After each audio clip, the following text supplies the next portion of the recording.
Hello दोस्तों, स्वागत है तुम्हारा धमाकेदार वोकैब सीरीज में। तुम्हें पता है पेड कंटेंट फ्री में यूट्यूब में मैं करवा रहा हूं और बड़े मजेदार तरीके से हम सीख रहे हैं। ये चीजें तुम्हें और कहीं नहीं मिलेगी, बुक्स में तो ये मिलेगा ही नहीं क्योंकि बुक से बाहर है, नेक्स्ट लेवल चीजें हैं। और जो मैं बताता हूं भैया, हम रटते नहीं, ये चीजों को समझ के याद करते हैं और एक तुम्हारी अप्रोच मैं बना रहा हूं कॉम्पिटिटिव लेवल के लिए, ताकि तुम जब भी कॉम्प्रिहेंशन में कोई भी नए वर्ड्स देखो तो तुम तुरंत उसे क्लिक कर दो और अपना लॉजिक लगा के उसे सॉल्व कर दो। ये वोकैब सीरीज उन सभी लोगों के लिए बेनिफिशियल है। This series is beneficial for all the viewers who are preparing for SSC, defence, banking and all other government exams. जिस भी एग्जाम में इंग्लिश आती है उन सभी के लिए ये सीरीज बहुत ही ज्यादा बेनिफिशियल है। हमने बहुत सारी चीजें सीरीज में कवर कर ली है पहले ही। रूट वर्ड्स हमने कवर किए हैं, इडियम एंड फ्रेज कवर किए हैं, एंटोनिम सिनोनिम कवर किए हैं। अगर किसी ने नहीं देखे हैं तो अरे क्या कर रहे हो, जल्दी से जाओ चेकआउट करो वो वीडियोस, ताकि तुम्हारा बेस स्ट्रांग हो जाए। और अभी हम कर रहे हैं वन वर्ड सब्स्टिट्यूशन। इसी की सीरीज को हम आगे बढ़ा रहे हैं। 20 तक हमने कर लिया था, आज 20 के बाद हम और भी चीजें जानेंगे। तो अब सब चीजें छोड़ के फुल फोकस के साथ रेडी हो जाओ, अपने कॉपी पेन रेडी कर लो और करते हैं आज की धमाकेदार क्लास को स्टार्ट।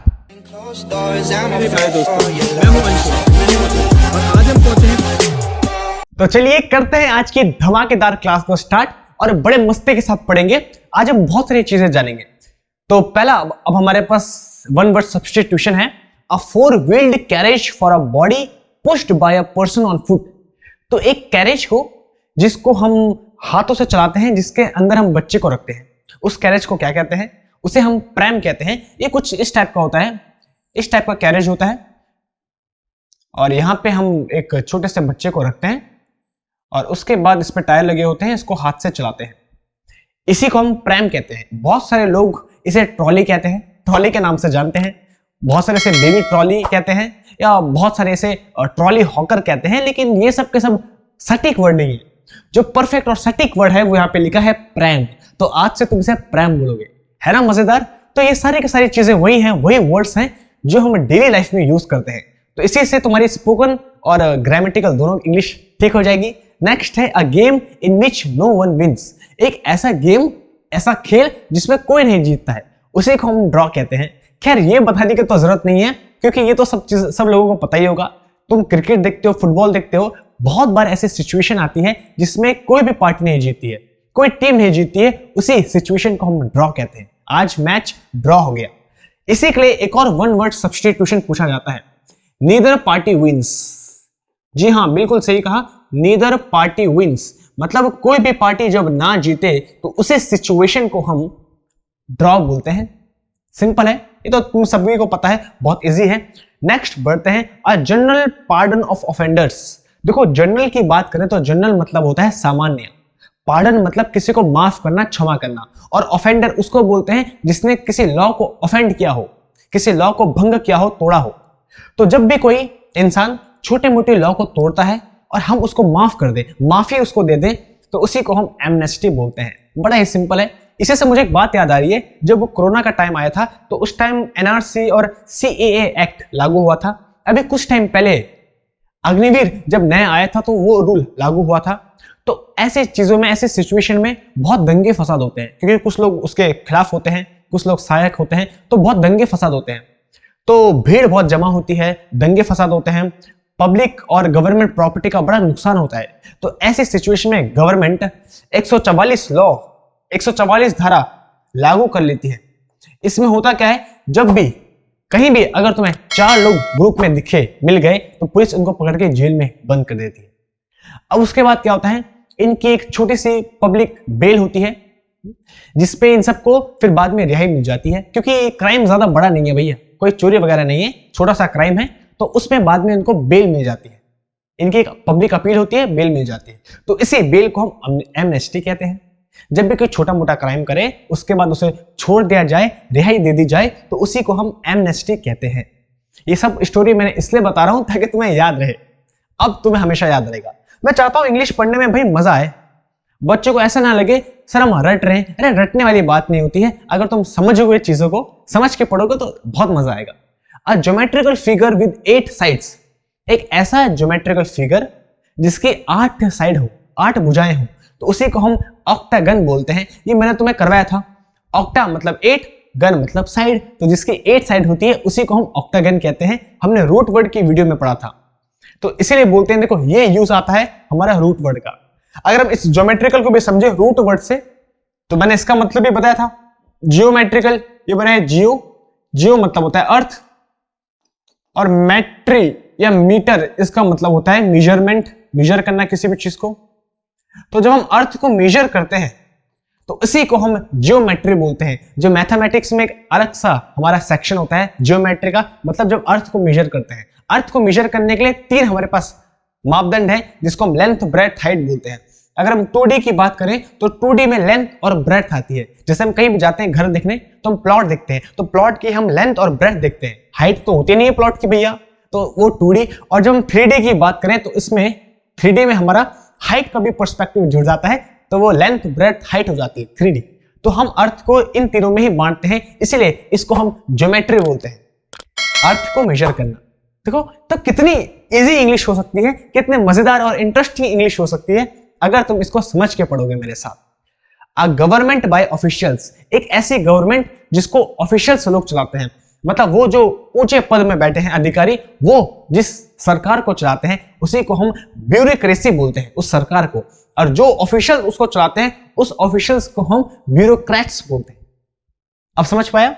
हाँ, तो गवर्नमेंट को जो ऑफिशियल्स चलाते हैं अधिकारी, उन्हीं को हम ब्यूरोक्रेसी बोलते हैं। इसकी स्पेलिंग याद रखना, बहुत इजी है, स्पेलिंग एरर में पूछी जाती है। BUREAUCRACY,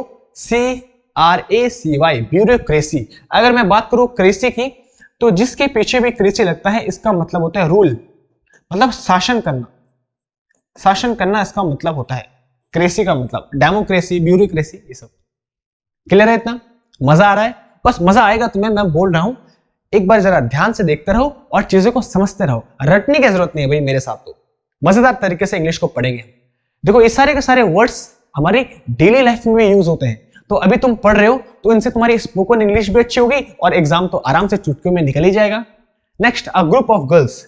ग्रुप ऑफ गर्ल्स को हम बोलते हैं बेबी। याद रखना, इसे बेबी पढ़ते हैं, बेबी, इसे बीबी मत बोल देना ऐसे प्रोनाउंसिएशन करोगे तो बीबी मिलेगी नहीं फिर तो इसे बेबी पढ़ते हैं, ग्रुप ऑफ गर्ल्स को हम बेबी बोलते हैं। मेरे साथ बोलो, क्या बोलते हैं ग्रुप ऑफ गर्ल्स को? बिल्कुल सही कहा, बेबी। अब इसी से मिलता जुलता एक और वो पूछता है अमेजन। ये भी एग्जाम में पूछा जाता है, अमेजन। एक तो अमेजन नदी को दिखाता है, नदी का नाम है अमेजन। दूसरा, अमेजन का मतलब होता है फीमेल वॉरियर्स। ये भी पूछता है वो, फीमेल वॉरियर्स, नारी योद्धा इसको कहते हैं अमेजन को, फीमेल वॉरियर्स। मतलब ऐसी फीमेल्स जो हाइट में बड़ी ही लंबी होती है, जिनकी हाइट टॉल होती है और स्ट्रांगली बिल्ट उनकी फिजिक होती है, उन्हीं को हम फीमेल वॉरियर्स बोलते हैं, अमेजन। इसको ऐसे याद रख सकते हो, जो वंडर वुमेन है वो भी अमेजन से है और वो भी स्ट्रांगली बिल्ट फिजिक है उसकी, फीमेल वॉरियर है, लंबी सी हाइट है, तो उन्हीं को बोलते हैं स्ट्रांगली बिल्ट फिजिक जिनकी होती है, अमेजन। इन्हीं से मिलता जुलता आता है। और एक और वन वर्ड सब्स्टिट्यूशन पूछा जाता है, एक ऐसा इंसान जो हमेशा लड़ने और झगड़ने के लिए तैयार रहता है, उसको क्या बोलते हैं? वो तुम्हारे लिए होमवर्क है, तुम मुझे वीडियो के कमेंट में बताओगे। एक ऐसा इंसान जो हमेशा लड़ने और झगड़ने के लिए तैयार रहता है, उसे हम क्या बोलते हैं? पूछा जाता है। Next, a group of 3 powerful people. एक 3 पावरफुल लोगों का समूह, उसके ग्रुप को क्या बोलते हैं? अब देखो, जो 3 है ना, ये बहुत ही ऑस्पिशियस एक वर्ड है, 3। हालांकि हमारे हिंदी में बोलते हैं 3 तिगाड़ा काम बिगाड़ा, लेकिन ये उल्टा है। अरे 3 असली में बहुत ऑस्पिशियस लेटर। ये जब भी आता है, देखो 3 के ही डेरिवेटिव बनते हैं, 3, 6, 9, और रामनवमी हम बनाते हैं 9 तारीख को, राम जी उस दिन आए थे। क्योंकि ये तिथि होती है, जो नंबर होते हैं 3, 6, 9, 3 के डेरिवेटिव बहुत ही ज्यादा ऑस्पिशियस होते हैं, बहुत पावरफुल होते हैं। निकोला टेस्ला ने तो इसी में पूरी साइंस बताई है, अगर तुम्हें टाइम मिलेगा तो देखना जरूर।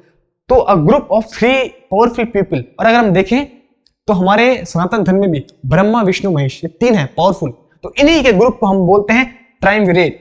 इन्हीं के ग्रुप को हम बोलेंगे ट्राइमविरेट। कैसे याद रखेंगे? 3 बोला है तो उससे बन गया ट्राई, और 3 वीर, देखो VIR, वीर, तो 3 वीरों का ग्रुप, जब 3 वीर सामने इकट्ठा हो जाएं, उन्हीं का ग्रुप को हम ट्राइमविरेट कहते हैं। ऐसे याद रखना, 3 वीर जब आपस में मिल जाए। जैसे फॉर एग्जांपल, अगर 3 पावरफुल कंट्रीज मिल जाए, जैसे फ्रांस हो गया, अभी मिली थी, इंडिया हो गया, और USA, तो अभी फ्रांस, इंडिया और यूएसए जब मिली थी तो तीनों पावरफुल हैं, तो इसी के ग्रुप को हम कहलाएंगे ट्राइमविरेट। अब याद रहेगा। तो जो भी चीजें मैं बताता हूं भैया, इसका बड़ा लॉजिक होता है। कोई भी चीज इंग्लिश पे ऐसा नहीं बनती जिसको तुम रट दो, नहीं, बिल्कुल अच्छे से पढ़ेंगे समझ के। नेक्स्ट है a guide post pointing out the way for a place. एक ऐसा गाइड पोस्ट जो हमको बताए हमको किस डायरेक्शन में जाना है, किस रास्ते में जाना है, जो उसके तरफ इशारा करे, उसी को हम बोलते हैं फिंगर पोस्ट। जैसे मान लो तुम किसी रास्ते में जा रहे हो और तुम्हें यहाँ पे एक बोर्ड दिखाई मिलता है। कैसा बोर्ड होता है? जैसे मैकडोनल्ड्स का बोर्ड होता है, फिंगर मैकडोनल्ड्स की, इधर है, इधर जाना है, तो इसी पोस्ट को हम बोलते हैं फिंगर पोस्ट। फिंगर पोस्ट कर रहा है, पोस्ट, पोस्ट का मतलब होता है खंबा। तो जो खंबा जो हमको डायरेक्शन बताए, हमको जाना किधर है, उसी को हम फिंगर पोस्ट कहते हैं। इसी को हम लैंप पोस्ट भी कहते हैं या इलेक्ट्रिसिटी पोस्ट भी इसको कहते हैं। पोस्ट मतलब होता है खंबा, तो जो हमको डायरेक्शन बताता है उसी को हम फिंगर पोस्ट कहते हैं, उसी खंबे को। अब देखो, पोस्ट से एक और आता है पोस्टमैन, ये भी इसी से मिलके बनता है। अगर हम इसकी कहानी समझें तो आज से हजारों साल पहले होता ये था, जैसे कोई गांव है तो गांव के बीच में बड़ी बड़ी डिस्टेंस है, यहां पे पोस्ट लगाए जाते थे। पोस्ट बोले तो खंबे, यहां पे खंबे लगाए जाते थे और इन खंबों के साथ एक आदमी होता था। हर खंबे के पास एक आदमी। पोस्ट मतलब होता है खंबा। तो गांव के बीच में पोस्ट लगाए जाते थे, पोस्ट के साथ साथ एक आदमी खड़ा किया जाता था। जैसे कोई यहाँ पे लेटर देगा तो ये आदमी यहाँ से लेटर पकड़ के भाग भाग के यहाँ आएगा, यहाँ देगा, फिर ये आदमी यहाँ से लेटर पकड़ के भाग भाग के आएगा, वहां देगा। तो ये पहले के जमाने में चलता था, आजकल तो ऐसा चलता है नहीं। तो क्योंकि ये हैं हमारे पोस्ट, खंबे, और ऐसा आदमी जो खंबे से जुड़ा होता था, इसी को हम पोस्टमैन कहते थे। तो जो पोस्टमैन आया है वो इधर से आया है, पोस्ट मतलब होता है खंबा। तो ऐसा आदमी जो खंबे से जुड़ा था, जो खंबे के पास रहता था, वहां से भागते भागते फिर पास करता था लेटर, पत्र, उसी को हम पोस्टमैन कहते थे। तो हर चीज मिलके बनी है किसी न किसी रीजन की वजह से। आजकल हम जो पोस्ट है, ये वर्ड, इसको हम बहुत तरीके से यूज करते हैं एज अ प्रीफिक्स भी इसको यूज करते हैं आजकल, बहुत कई सारे शब्दों के साथ। जैसे कि पोस्टपोन हो गया, पोस्ट सर्जरी हो गया, तो उसको एज अ प्रीफिक्स भी हम यूज करते हैं, जिसका मतलब होता है बाद में। लेकिन असली में ये बना है इसी लॉजिक से।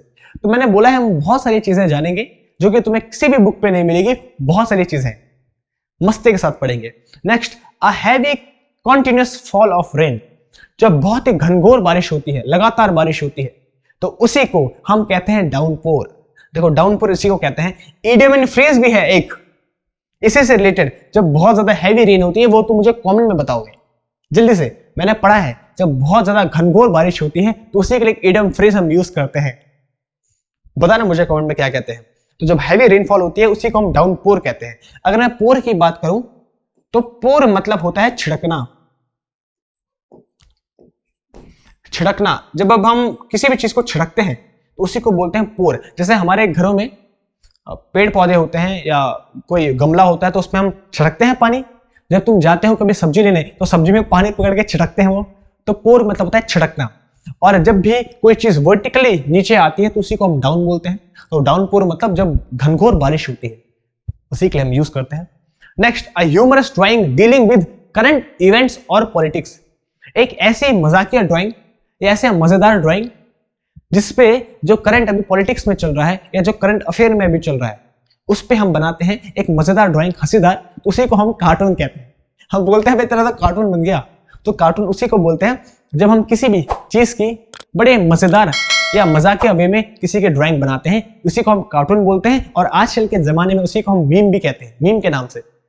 तो किसी के ड्राइंग बनाना मजेदार तरीके से जो अभी करंटली चल रहा है तो किसी पॉलिटिकल चीज के ऊपर।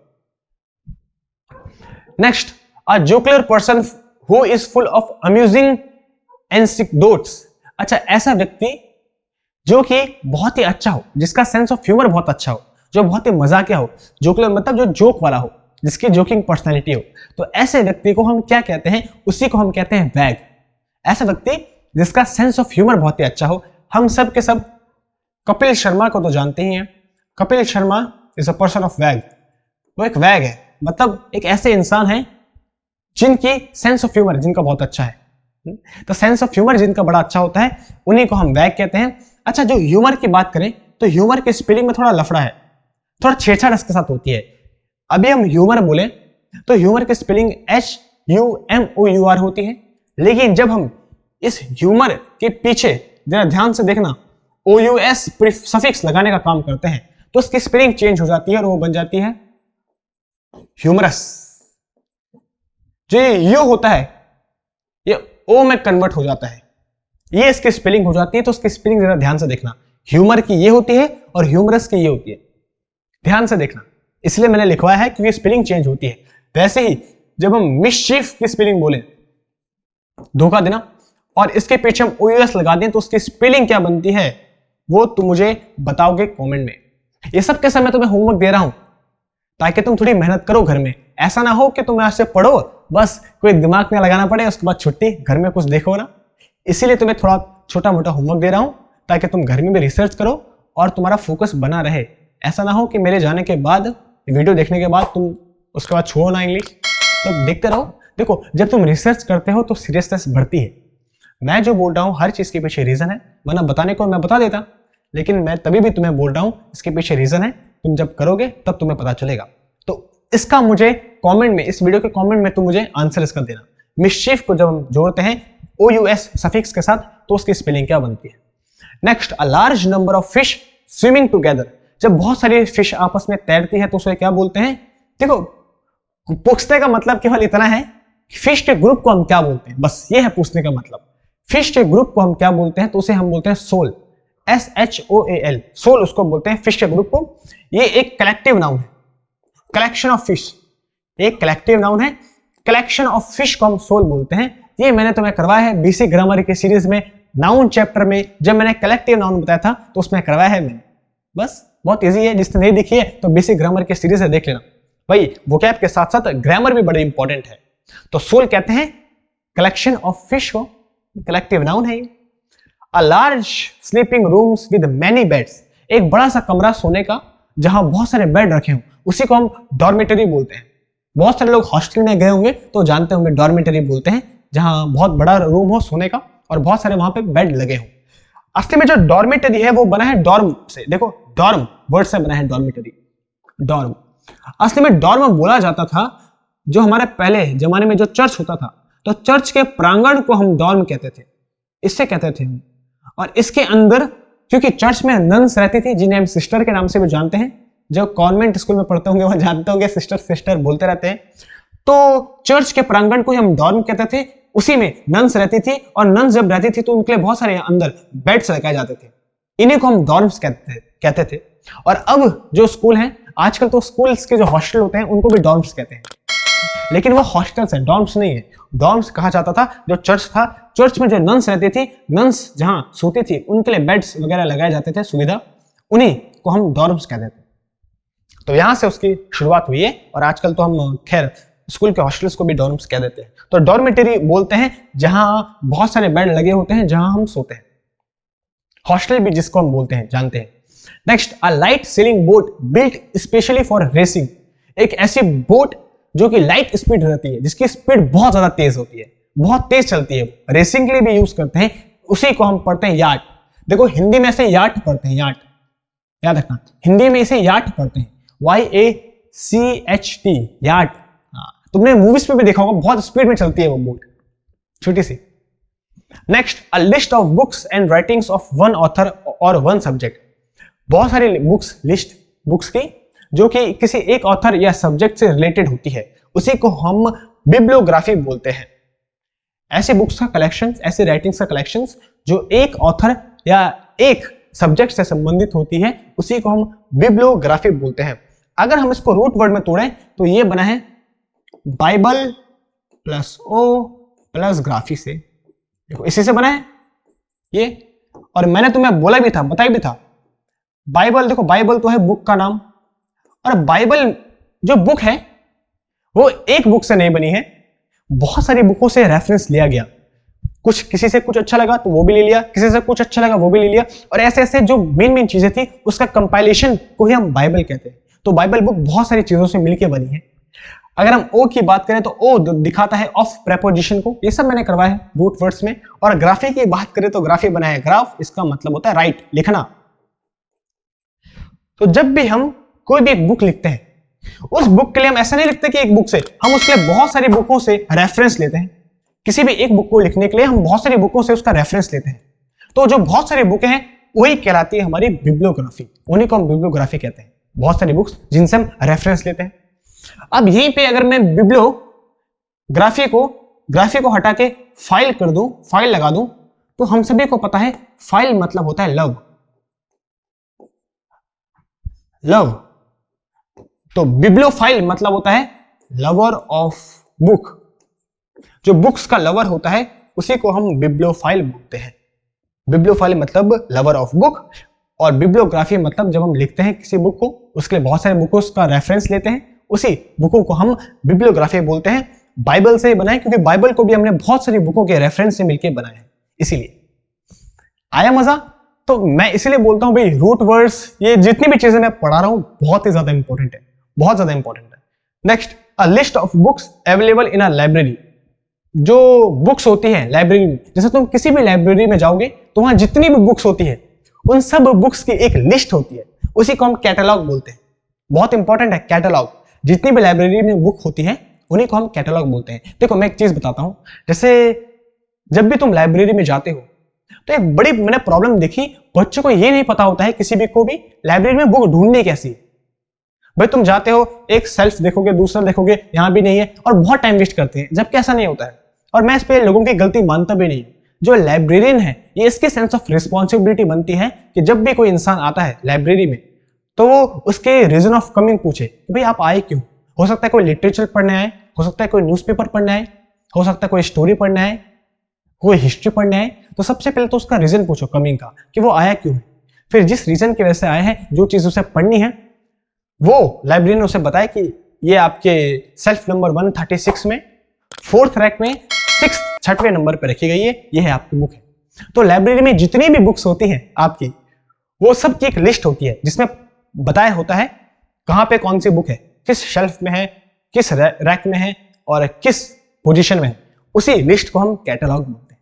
जब तुम खाने जाते हो तो वहां पे मेन्यू कार्ड होता है, तो लाइब्रेरी का जो मेन्यू कार्ड होता है उसी को हम कैटलॉग बोलते हैं। एक जो बुकलेट होती है, मैनुअल होती है। तो अब जब भी तुम कभी लाइब्रेरी में जाओगे पढ़ने के लिए या कोई भी बुक ढूंढोगे, तो सबसे पहले जो लाइब्रेरियन होगा उसको बोलना, सर जरा लाइब्रेरी का कैटलॉग मुझे दो। उस पर देख के तब तुम आराम से फाइंड आउट कर सकते हो कौन सी बुक तुम्हें चाहिए। तो देखो भाई, जो हम पढ़ रहे हैं उसका प्रैक्टिकल लाइफ में कितनी इंपॉर्टेंस है, उसकी कितनी सारी चीजें हम सीखते हैं। इसलिए बोलते हैं पढ़ाई बड़ी इंपॉर्टेंट है, और इंग्लिश तो बड़े मस्ती के साथ हम पढ़ते हैं। अ list of passengers and luggages. जब भी हम लगेज और पैसेंजर की लिस्ट की बात करें तो उसी को हम वे बिल कहते हैं। देखो मान लो जैसे ट्रेन है,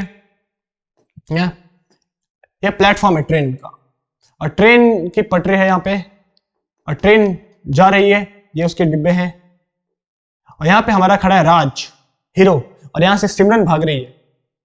ये होता है, इसको मैं सेकंड कलर से बनाता हूं कुछ। ये हमारी है सिमरन और ये हमारा राज, DDLJ, तुझे देखा तो ये जा, और यहाँ पे बोलता है आ जाओ, एक बार इस सीन को भूल जाओ। ट्रेन चल रही है और तुमने देखा होगा यहाँ पे ट्रेन के यहाँ पे एक लिस्ट रहती है, इसमें बहुत सारे लोगों का नाम रहता है जिनका रिजर्वेशन हो चुका है, जो ट्रेन में बैठे हैं उन लोगों, उन पैसेंजर्स का यहाँ पे नाम रहता है इस लिस्ट में। इसी लिस्ट को हम वेबिल कहते हैं, list of passenger and luggage. मतलब जितने भी पैसेंजर इस ट्रेन में जा रहे हैं जिनका रिजर्वेशन हुआ है, रिजर्वेशन लिस्ट लगी रहती है, इसी लिस्ट को हम वेबिल बोलते हैं। इसी से हम जान सकते हैं कौन कौन ट्रेन में बैठ रहा है, कहां कहां सीट है उसकी, कौन कौन से प्लेटफॉर्म है, क्या है, सब कुछ। तो देखो कितनी सारी चीजें हैं जो हम जानते हैं। Next, a low area storm with high winds rotating about a centre of low atmospheric pressure. देखो कभी कभी जब जैसे हवा जब चलती है तो कभी कभी हवा में एटमॉस्फेरिक प्रेशर डिफरेंस हो जाता है। जैसे हवा ऊपर से तो बहुत तेज चल रही है, नीचे से वो लो चल रही है। कभी कभी एटमॉस्फेरिक प्रेशर में डिफरेंस हो जाता है। जब डिफरेंस होता है तो कहीं पे लो एटमॉस्फेरिक प्रेशर हो जाता है, कहीं पे हाई हो जाता है। और तुम्हें पता है हर चीज लो से हाई में मूव करती है। तो जब हवा में प्रेशर डिफरेंस होता है तो हवा घूमने लगती है, टॉर्क लगता है तो घूमने लगती है हवा। जैसे जब प्रेशर होगा कहीं पे ज्यादा कहीं पे कम तो हवा घूमती है, और जब घूमती है तो लो से हाई में जाती है, और घूमते घूमते घूमते घूमते एक बवंडर बन जाता है हवा का। उसी को हम साइक्लोन कहते हैं, बवंडर को। वही लिखा है यहाँ पे, low area storm with high rotating winds, ये सब। तो जब एटमॉस्फेरिक प्रेशर डिफरेंस क्रिएट होता है तो हवा घूमना स्टार्ट होती है और घूमते घूमते फिर वो बड़ी होके होके साइक्लोन में बन जाती है। इसी को हम बवंडर कहते हैं। थारा भाई जोगिंदर बवंडर, बाकी तुम जानते हो उसको। तो इसी को बोलते हैं। Next, a man having no hair on scalp, एक ऐसा व्यक्ति जिसके सर में बाल ना हो। जिसके सर में बाल ना हो उसी को हम बाल्ड कहते हैं। कितना इजी है, जिसके सर में बाल ना हो उसी को हम बाल्ड कहते हैं।